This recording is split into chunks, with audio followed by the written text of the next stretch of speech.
available, there is insufficient evidence to conclude that Judge Roberts' view of the rule of law would include as paramount the protection of basic rights. The values and perspectives displayed over and over again in his record cast doubt on his view of voting rights, women's rights, civil rights, and disability rights.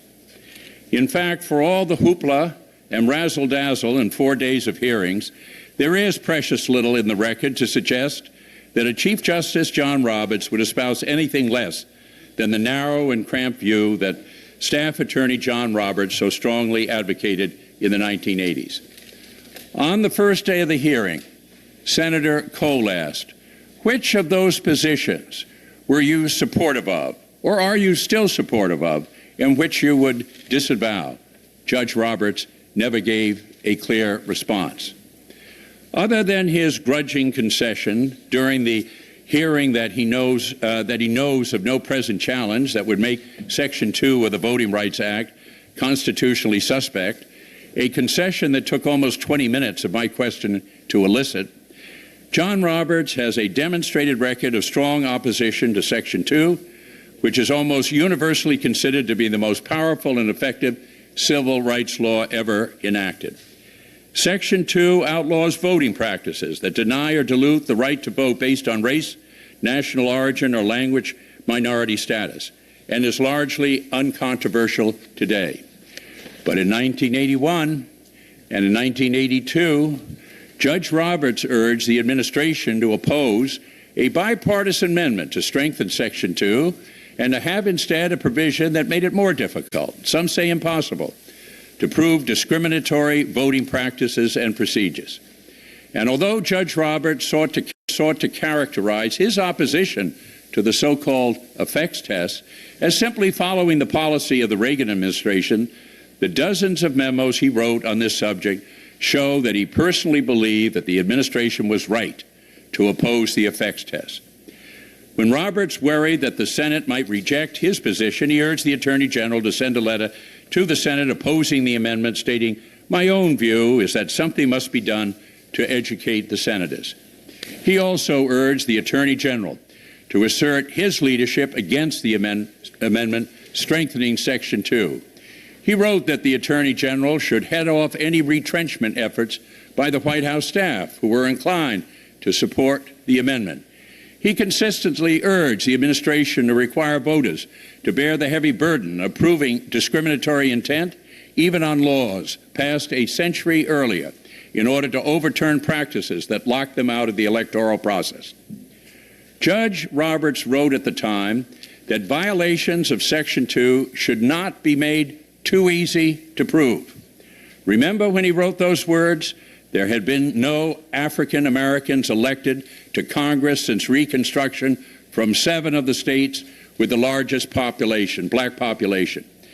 The year after Section 2 was signed into law, Judge Roberts wrote in a memo to the White House counsel that we were burned by the Voting Rights Act legislation. Given his clear record of hostility to this key voting rights protection, the public has a right to know if he still holds those views. But Judge Roberts gave us hardly a clue. Even when Senator Feingold asked whether Judge Roberts would acknowledge today that he had been wrong to oppose the effects test, he refused to give a yes or no answer. Judge Roberts responded, "I'm certainly not an expert in the area and haven't followed and have no way of evaluating the relative effectiveness of the law as amended or the law as it was prior to 1982. So we still don't know whether he supports the basic law against voting practices that result in denying voting rights because of race, national origin, or language, or minority status. You don't need to be a voting rights expert to say we're better off today in an America where persons of color can be elected to Congress from any state in the country.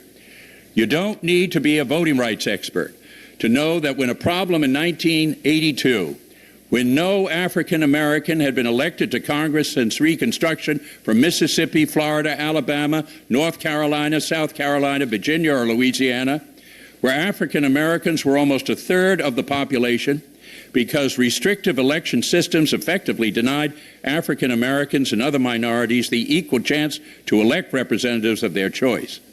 And you don't need to be a voting rights expert to say it's better that the Voting Rights Act paved the way for over 9,000 African American elected officials and over 6,000 Latino public officials who have been elected and appointed nationwide.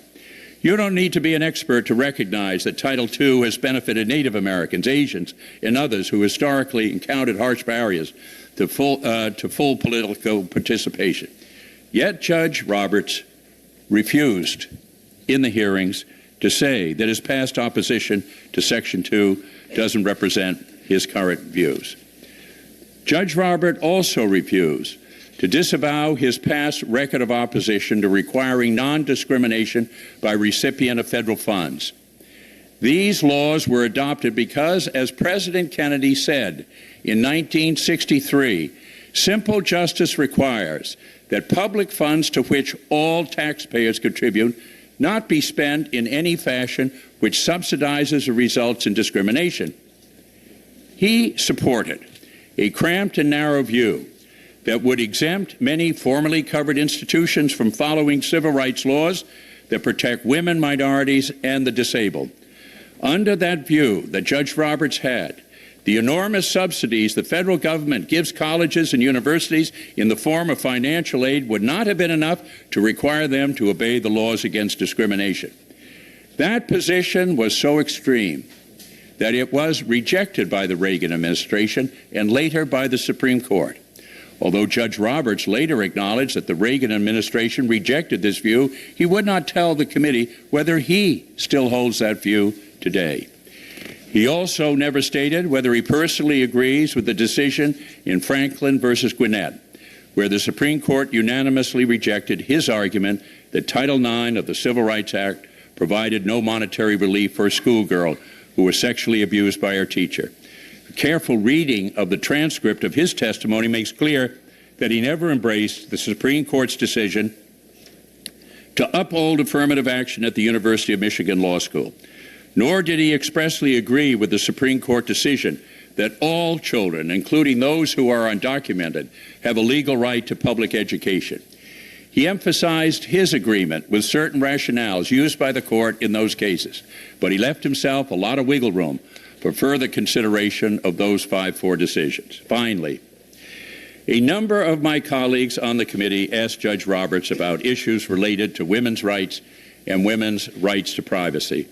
On these important matters, too, he never gave answers that shed light on his current views. No one is entitled to become Chief Justice of the United States. The confirmation of nominees to our courts by and with the advice and consent of the Senate should not require a leap of faith. Nominees must earn their confirmation by providing us with full knowledge of their values and convictions that will bring to decisions that may profoundly affect our progress as a nation towards the ideal of equality. Judge Roberts has not done so. His repeated reference to the rule of law reveals little about the values he would bring to the job of Chief Justice of the United States.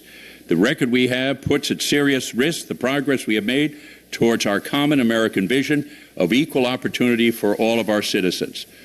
Supporting of opposing nominees to the Supreme Court should not be a partisan issue. In my 43 years in the United States Senate, I have supported more nominees for the Supreme Court by Republican presidents than by Democratic presidents. But there is a clear and convincing evidence that John Roberts is the wrong choice for Chief Justice. I oppose the nomination, and I urge my colleagues to do the same. Thank you. Thank you, Senator Kennedy. Senator Kyle. Thank you, Mr. Chairman. My short statement just got a little bit longer because of the necessity to respond to two comments, one by the ranking member and the other by Senator Kennedy's comments just now. The senator from Vermont said that some senators had urged